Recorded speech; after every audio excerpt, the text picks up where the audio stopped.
Hi, నేను శ్రీదేవి. ఈరోజు video ఆలు కుర్మా కర్రీ. దీనికోసం ఆలు 1/2 kg, టమాటా 6, ఆనియన్ 2, పచ్చి కొబ్బరి.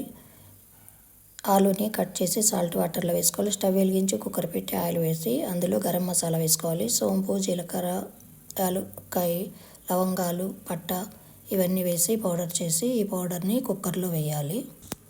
ఈ ఫ్రై అయిన తర్వాత కట్ చేసిన ఆనియన్, ఆలు, ఎండుమిర్చి ఇవన్నీ వేసి ఫ్రై చేసుకోవాలి. ఇందులోనే అల్లం వెల్లుల్లి పేస్టు, పచ్చి ధనియాల పొడి, పసుపు, సాల్ట్, కారం ఇవన్నీ వేసి ఒకసారి బాగా కలుపుకొని కొద్దిగా వాటర్ వేసి మూత పెట్టి 1 విజిల్ వచ్చిన తర్వాత స్టవ్ ఆపేయాలి. కుక్కర్ చల్లారిన తర్వాత మూత తీసి అందులో వాటర్ ఉంటే మరలా స్టవ్ మీద పెట్టి వాటర్ దగ్గరికి అయ్యే వరకు ఉంచాలి. ఇందులో జీడిపప్పు పొడి, పచ్చి కొబ్బరి పాలు పోసి ఒకసారి బాగా కలుపుకొని కూర మొత్తం దగ్గరికి అయిన తర్వాత స్టవ్ ఆపేయాలి.